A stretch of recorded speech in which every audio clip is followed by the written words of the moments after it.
Today's history dates back to the end of the 19th century. After the Civil War in the 1890s, a massive wave of immigrants flooded into New York. The city became the first stop for millions of people who arrived in the United States in search of a better life.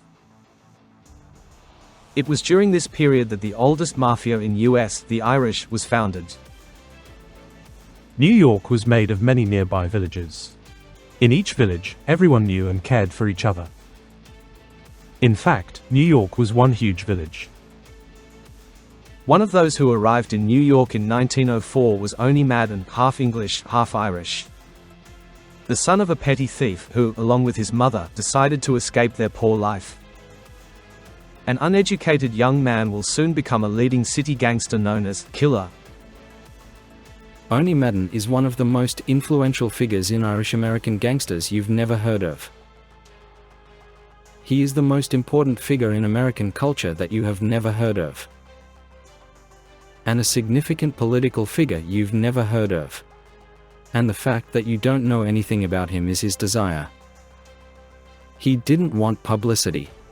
Immediately upon arrival, he found himself in an area called Hell's Kitchen, where robberies, kidnappings and street showdowns were commonplace. In the Hell's Kitchen, poverty and crime coexisted perfectly side by side. In such conditions, Owney Madden had to start his new American life. The mother moved with Owney and other children from Liverpool and tried to stay afloat. But caught up in work, she quickly lost sight of Owney, who began getting involved in street life. At every turn, its own hotbed of street banditry flourished. Italians, Jews, Irish. The main street formations came from Italy. They and the Jews prevented other ethnic gangs from forming. And besides, they pressed the Irish like newcomers. This is how Irish groups appeared, rallying to resist pressure from other gangs. One of the most famous and earliest gangs is the White Hand Gang. They fought Italian groups, but the Italians, being stronger, killed everyone. By 1925, the gang vanished from New York streets. Owney Madden gradually integrated into street life. Petty theft, cooperation with other gangs and racketeering became his lifestyle. The streets of Hell's Kitchen became his second home. He had enough money for himself and the family. It was almost impossible to jump out of the vicious circle of Hell's Kitchen rappers back into the usual peaceful life.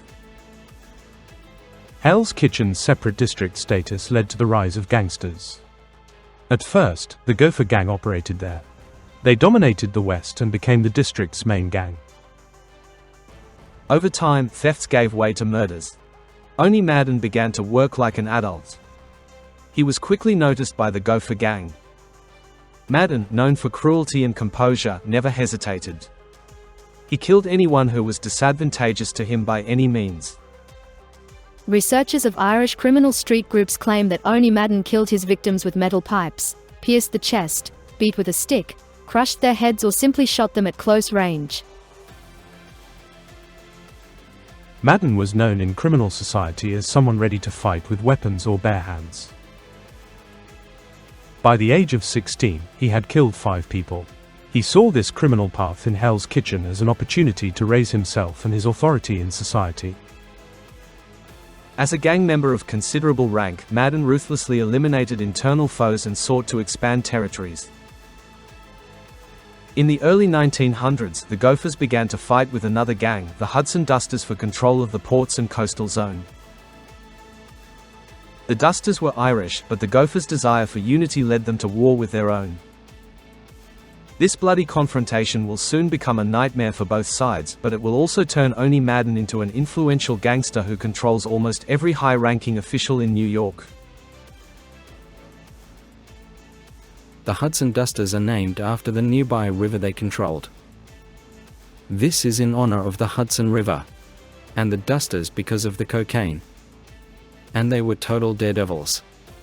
In 1912, Owney Madden got into a shootout. Confident in his authority and impunity, he went for a drink at a bar in enemy territory, Hudson Dusters. He was immediately noticed and ambushed. While he was sipping a drink, enjoying the attention from women, he was shot in the back and left to die on the floor. He had weapon, but he was surrounded. They fired a barrage of bullets at him. They riddled him from the chest to the pelvic bone. The police weren't sure whether to take him to the hospital or morgue. 11 bullets were fired at him. He was taken to the hospital and doctors removed 6 bullets. The rest stayed with him for life. Owney carefully planned revenge. He knew exactly who ordered him, and revenge came quickly. He found the Hudson Dusters' leader and swiftly dealt with him. He shot him in the back in the same way.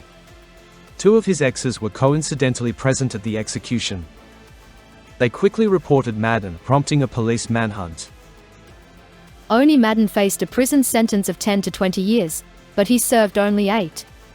He was released early for good behavior. After leaving prison in 1923, Owney found none of his criminal acquaintances.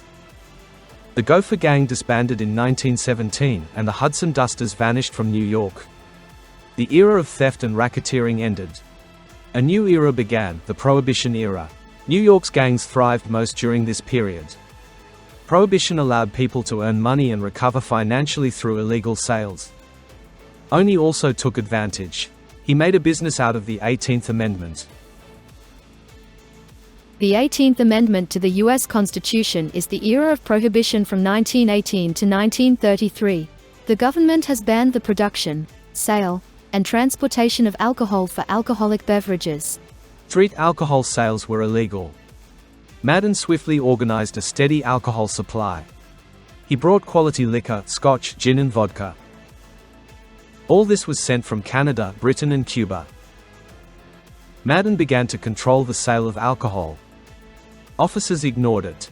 There was money to bribe anyone.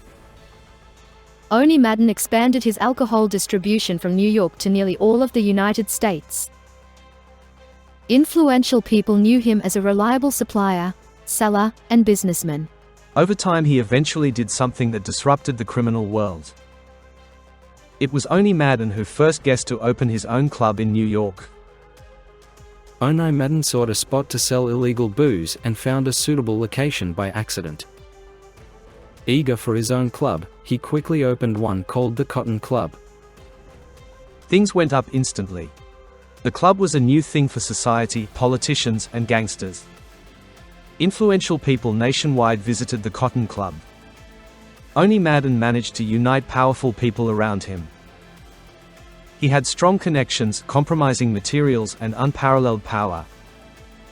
Everything was the best in his club. It was phenomenal. The hottest stars of the time performed there: Gloria Swanson, Jimmy Cagney, Charlie Chaplin. They all were in the Cotton Club. Some disliked Madden's popularity and influence. Influential mobsters refused to leave and started hunting Owen. Madden's men were hunted. A series of executions swept through the city.